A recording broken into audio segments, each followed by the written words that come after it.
Korea dan Beijing. Jadi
juga saudara BUMN yang kami hormati, segenap pimpinan DPR RI, Ketua Komisi 5 DPR RI sebagai mitra kerja Departemen Perhubungan, Ketua Komisi 6 sebagai mitra kerja Menek BUMN, legislatif, eksekutif maupun yudikatif, tokoh pemuda, tokoh-tokoh partai politik, saudara-saudara hadirin, hadir bersama Bapak Wakil Presiden dalam acara peresmian peletakan batu pertama di Kuala Namu yang telah dinantikan cukup lama oleh masyarakat Sumatera. Keputusan Presiden juga ini disuspend atau ditunda karena berbagai hal yang menyangkut perkembangan ekonomi kita atau krisis pada waktu itu. Walaupun melalui keputusan Menteri Perhubungan nomor 41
dilanjutkan dengan penekanan tombol sirene sebagai tanda dimulainya pembangunan Bandar Udara Internasional Kuala Namu di Kabupaten Deli Serdang, Provinsi Sumatera Utara.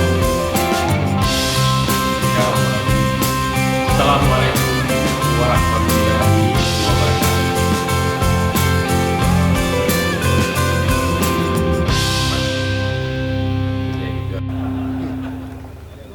Kalau di Jakarta macet bisa 1,5 jam, Makassar kurang lebih sejam. Itu dari segi enaknya.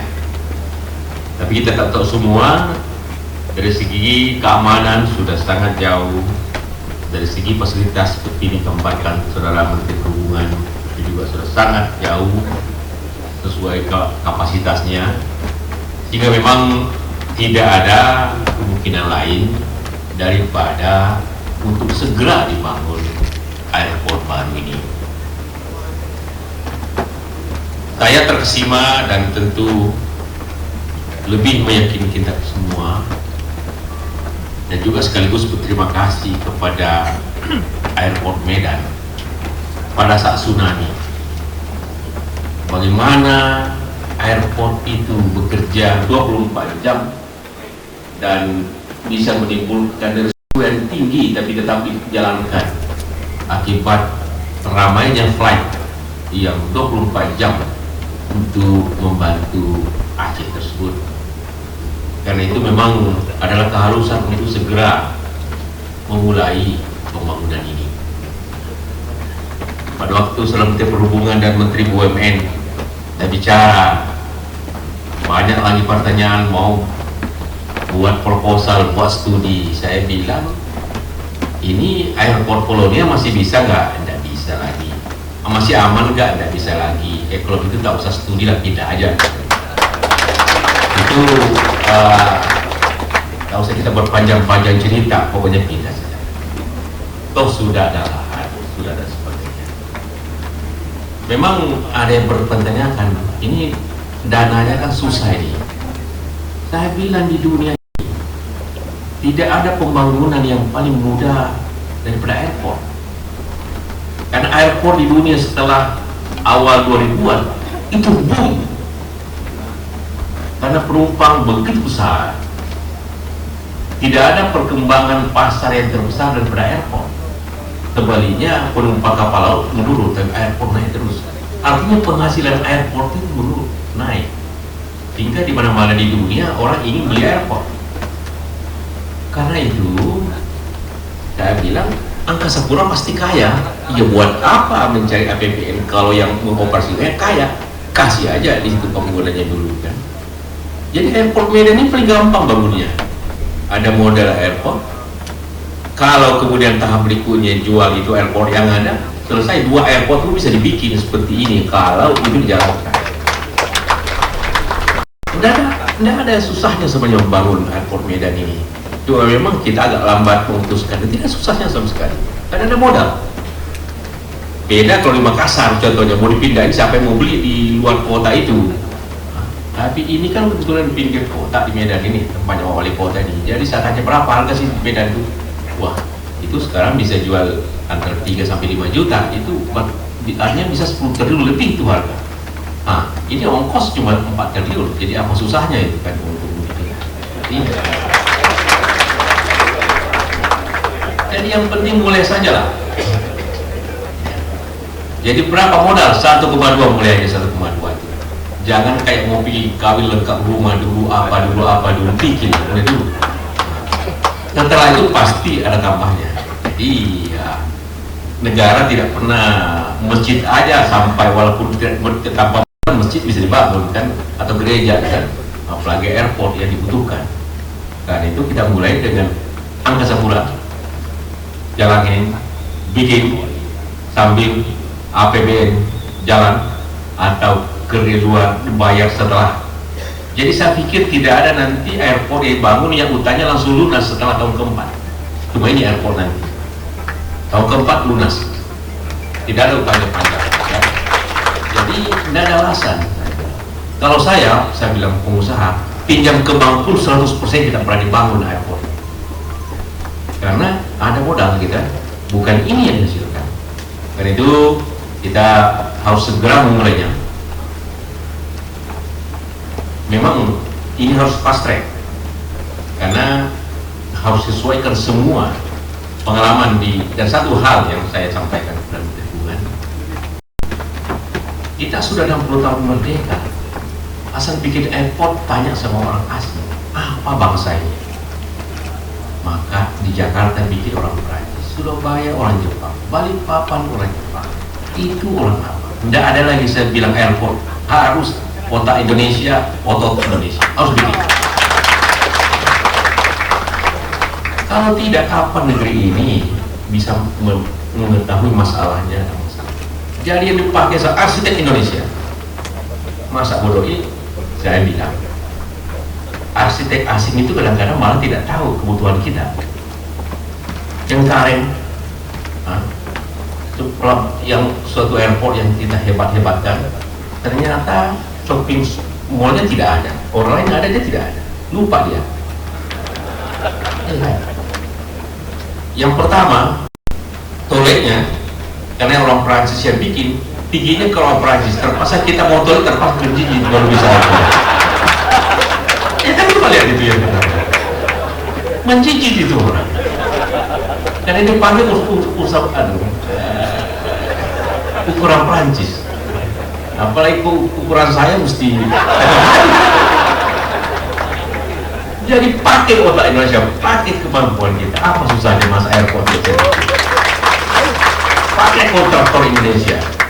Jadi itulah yang harus kita lakukan. Pakai uang Indonesia. Kalau pinjam ya boleh aja, karena memang kita bisa bayar. Dan karena itu saya yakin ini bisa selesai lebih cepat dari yang lain. Memang Pak Gubernur, Wali Kota, kadang-kadang juga saya merasa selama kita senasib orang Medan ini. Semua airport sekeliling Medan ini sudah baik. Di Padang baik, di Palembang baik, di Jakarta baik, Surabaya bagus, Bali bagus, Ambon bagus baru, di Manado baru semua. Yang tidak ada apa-apanya Medan dan Makassar. Jadi sama-sama kita tahu bangun tahun ini harus selesai bangun. Jadi itu, jadi kalau saya tidak paksa juga begitu, pokoknya bangun dulu. Kayak orang kawin, nanti belakangan kalau kita beli rumahnya, kontrak dulu silakan, tapi harus mulai. Tapi saya yakin seperti saya katakan, tidak ada airport yang besar yang rugi. Semua untung, luar biasa semua, luar biasa. Akibat melonjaknya penumpang yang luar biasa. Jadi saya penuh harapan bahwa ini bisa segera selesai. Juga kita selalu menyatakan bahwa suatu bangsa yang besar hanya bisa besar apabila infrastrukturnya besar, infrastrukturnya baik. Dan salah satu infrastruktur yang baik ialah bandara ini, samping jalan, samping lain-lain. Dan juga tentu kita juga merasa berbahagia bahwa kita berpikir lebih efisien bahwa ada kereta api yang justru di Cengkareng lagi belum. Jadi saya katakan ini apa, Cengkareng juga ikut teken Cengkareng supaya sama-sama selesai lah. Jangan dari Medan ke Jakarta, dari Medan lancar, dari Cengkareng ke hotel bisa 2 jam, itu jangan pulang kan. Jadi harus juga dari itu marilah kita semua merasa bersyukuri atas kita mulai dengan ini. Tapi tentu tidak boleh hanya dengan pidato, mulai dengan bekerja terus.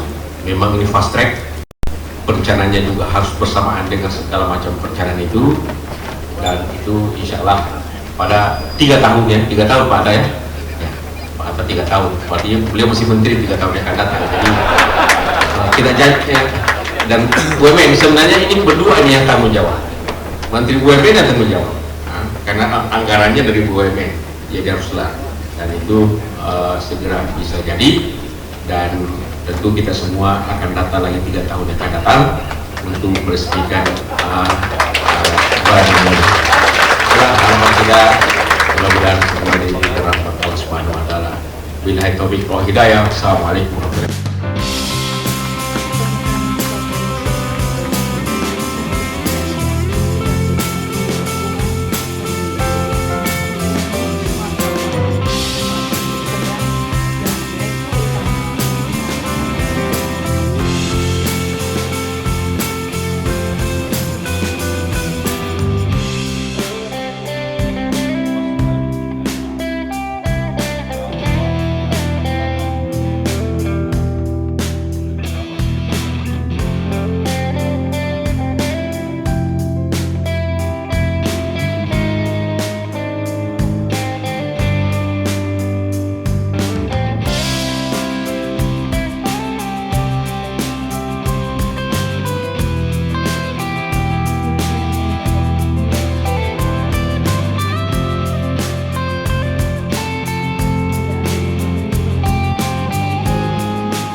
Pertumbuhan penumpang yang dilalui bandara ini dari tahun ke tahun meningkat. Cengkareng itu sudah saya kira 30 juta kalau nggak salah ya. Pak, mengenai hal lain Pak, mengenai hutang. Dengan laporan dan apa yang kita hitung itu, menurut catatan Angkasa Pura sudah seluruhnya dibebaskan. Sejak tahun sebagian besar itu adalah sejak tahun 1994 yang lalu di Kepulauan Riau yang juga barangkali statusnya dari UPT akan ditingkatkan menjadi bandara yang akan diserah terimakan kepada PT Angkasa Pura. Tapi itu adalah kewenangan dari Menteri Perhubungan. Ada berapa Pak, bisa disebut angka? Di Sumatera ini kalau saya tidak salah 3 ya. Hanya di Sumatera Termasuk ya. Pinjaman IDB cair kapan Pak untuk? Ini lagi-lagi domainnya Pak Paska, tapi Pak Paska sudah mendapat indikasi paling lambat itu di APBN 2007.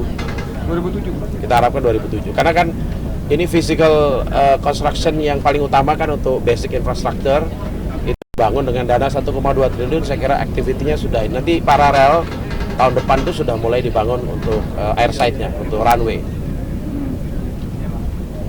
Pak, mengenai hutang PLN yang tadi Pak, gimana Pak? Kapan Pak? Karena udah ada ancaman pemadaman. Sebetulnya headline hari ini keliru karena tadi pagi saya langsung telepon Pak Ari di Rut Pertamina, saya langsung telepon Pak Juanda PLT untuk di Rut PLN. Itu tidak benar karena masih ingat ketika di Komisi 11 saya dengan Ibu Sri Mulyani telah melaporkan bahwa hutang piutang antara PLN, Pertamina, beberapa departemen itu di set off melalui mekanisme Departemen Keuangan, karena kan PLN harus menerima subsidi dari Menteri Keuangan.